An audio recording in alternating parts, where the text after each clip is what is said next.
Okay, so this would be theme 5. And you had hypothesis testing.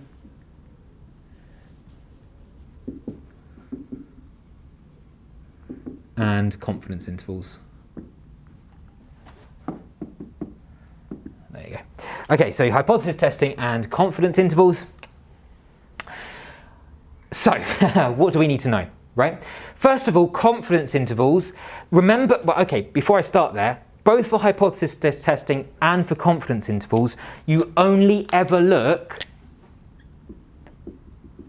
at mean values, okay? So we don't deal with standard deviations, we don't deal with population proportions or anything like that. We just simply say, okay, look at the mean of these two particular samples, and we only ever construct confidence intervals or do hypothesis testing for the means, okay? Remembering that, of course, this is just the fundamentals of statistics. If you can get your idea around this, actually it transcends into, ANOVAs and to, hypothesis testing for proportions, for examples, and stuff like that. So if you can get your head around this, pretty much everything else will kind of fall out. Remember as well that we only ever deal with this kind of stuff looking at, so we only ever look at, for example, a one sample or one sample, or a two sample case. Okay, so each of these things, both for confidence intervals and hypothesis testing, we only ever deal with it for one sample or for two samples, okay? So for example, if I ask you to construct a confidence interval, let's look at that one first. Okay, so if we deal with confidence intervals first of all, remember if I'm dealing with a one sample case for the mean, I'm basically saying the true population mean is going to be within some margin of error of the sample mean. Does that make sense? Okay, so I'm either going to be some margin of error below or some margin of error above, okay? And you remember that the way which we calculate that margin of error, can anybody remember?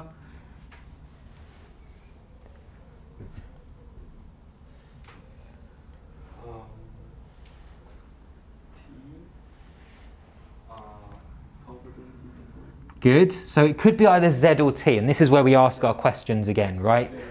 So it's either going to be Z or it's going to be T here, okay, of the confidence interval, whatever that is. So yeah, what that literally means, of course, that you go into either your Z distribution or T distribution. Of course, you've got in your head how you decide which ones, okay? We looked at that like a few weeks ago, but if you need to, you can go back and watch the video and remind yourself. So yeah, you remind yourself which one you're using, Z or T. You then basically look up the relevant number of standard deviations associated with that confidence interval using this relevant distribution, okay? So for example, if you want a 95% confidence interval and it's a Z distribution, you go to your Z tables, you look up, okay, I want 95% confidence interval, which means it's 2.5% each side, and you can find the number of standard deviations.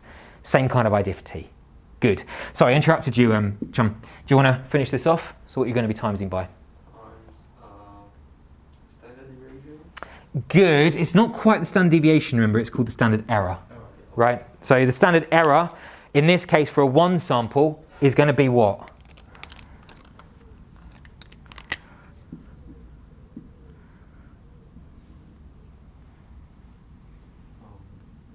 Sigma over N of 1. it's going to be root Oh. of n. Oh. Yeah. So it's exactly the same kind of thing that we're just talking about with our distributions. Yeah. So if you think about your distributions, your variance is going to be sigma squared divided by n. Your standard error is a bit like your standard deviation, right? So it's going to be the square root of that. Okay. So that's for a one sample. If you're going to deal with a two sample, in other words, you're looking for a difference in the population mean values. Well, in that case, you can compare it to the difference in the sample mean values. Okay. So if I take the difference in the sample mean values and add or subtract my margin of error from that, that should construct a confidence interval for the difference in the population mean values. The only thing is, so you can follow the same idea for the margin of error, but the only thing is, for a two sample, the standard error is no longer going to be that. What's it going to be instead?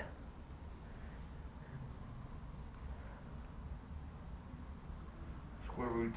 Yep.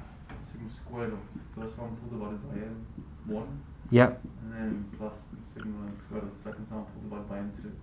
Good. So you remember that is the variance which we just derived in the last thing. Yeah, I'll do that in a second. Yeah, good, exactly. So it's going to be square root. So that's the variance of the one which we did in the last example. Okay, we did that on the last, before I rubbed the screen off, it was at the bottom there, right?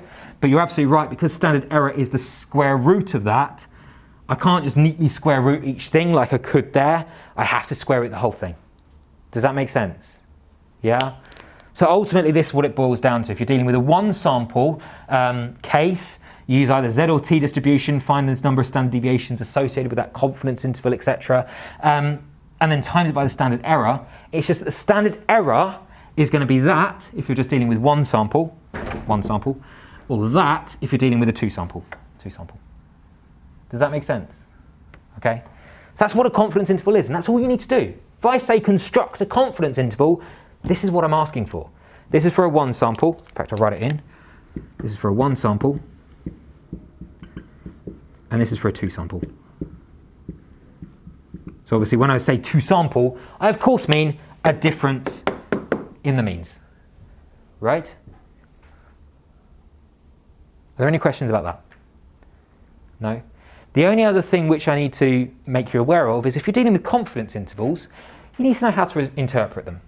Right? So if I say, okay, what would this represent? So if I have mu, on this side I might have like 10, and on this side I might have 15 as a number. There's always going to be two numbers each side. That literally just means that the population mean should lie somewhere between those two values. That's literally what I'm saying. I'm 95% confident, or whatever my confidence interval is, that my true mean should lie somewhere between those two values. This one though, the way that you interpret it is slightly different. Because you'll still have a value here, and you'll still have a value here, right? So how are you going to interpret a difference in the means confidence interval? Is it interpreted by, is it negative or positive? Good. Yeah.